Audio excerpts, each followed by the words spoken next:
ఇప్పటికే హైడ్రాతో పాటు వివిధ కారణాల వల్ల డౌన్ ఫాల్ లో ఉన్న గ్రేటర్ నిర్మాణ రంగానికి మరో షాక్ తగలనుందా అంటే అవుననే సమాధానం వస్తుంది.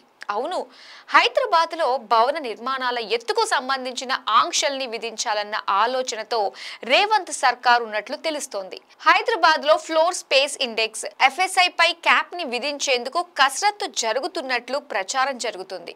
ఇప్పటి వరకు హైదరాబాద్ లో ఎకరానికి నిర్మాణ ప్రాజెక్టు బిల్డర్ను బట్టి 4 లక్షల నుంచి 6 లక్షల చదరపు అడుగుల వరకు నిర్మిస్తున్నారు. ఒకవేళ FSI పై క్యాప్ విధిస్తే ఇళ్ల ధరలు పెరుగుతాయా, భూముల రేట్లు తగ్గుతాయా?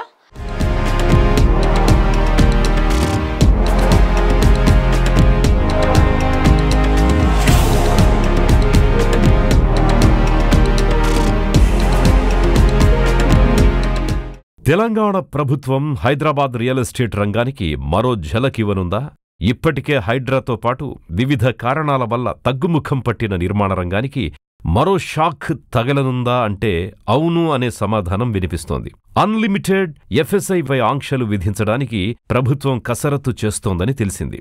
కాకపోతే దీనిపై భిన్నమైన వాదనలు వినిపిస్తున్నాయి. నిర్మాణ రంగానికి చెందిన ఒక సంఘ సభ్యులేమో FSI పై నియంత్రణ విధించాలని గట్టిగా వాదిస్తోంటే, మరో సంఘ సభ్యులేమో FSI పై నియంత్రణ విధిస్తే హైదరాబాదుకు గల ప్రత్యేకతను కోల్పోతుంది అనంటున్నారు. దీంతో ఏం చేయాలో తెలియక అధికారులు తలలు బద్దలు కొట్టుకుంటున్నారు. దివంగత సీఎం వైఎస్ రాజశేఖరరెడ్డి ప్రభుత్వం 2006లో జీవో నంబర్ 86కి ఆమోదముద్ర వేసింది.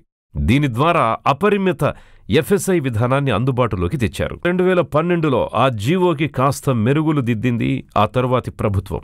హైదరాబాదులో బహుళ అంతస్తులు, ఆకాశ హర్మ్యాల్ని కట్టాలి అనుకునే బిల్డర్స్ ఎవరైనా 55 మీటర్లు దాటిన తర్వాత పెరిగే ప్రతి 5 మీటర్లకు అదనంగా 0.5 మీటర్ల సెట్ బ్యాక్ వదలాలనే నిబంధనను పొందుపరిచారు.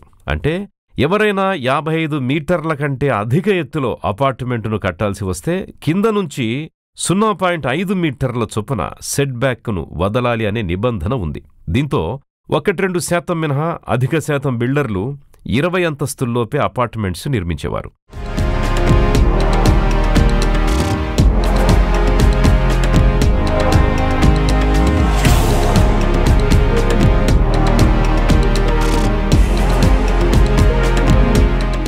రెండు 2019లో బీఆర్ఎస్ ప్రభుత్వం ఏం చేసిందంటే 55 మీటర్ల తర్వాత నిర్మించేవారు అదనంగా వదలాల్సిన 0.5 మీటర్ల నిబంధనను తొలగించింది.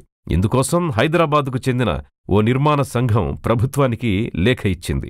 దాంతో ప్రభుత్వం తీసుకున్న నిర్ణయం స్థల యజమానులకు గొప్ప వరంగా మారింది.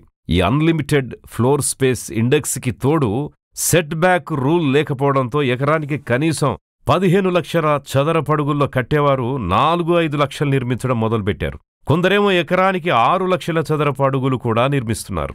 అందుకే అధిక శాతం మంది బిల్డర్లు 168 జీవోకి సవరణలు చేస్తూ తెచ్చిన జీవో 50ని రద్దు చేసేయాలి అని ప్రభుత్వాన్ని కోరుతున్నారు. ఇందుకు సంబంధించిన నరెడ్కో తెలంగాణ ఇదివరకే ప్రభుత్వానికి వినతి పత్రాన్ని అందజేసింది. మరి తెలంగాణ ప్రభుత్వం ఈ అంశంపై ఎలాంటి చర్యల్ని తీసుకుంటుందో వేచి చూడాలి.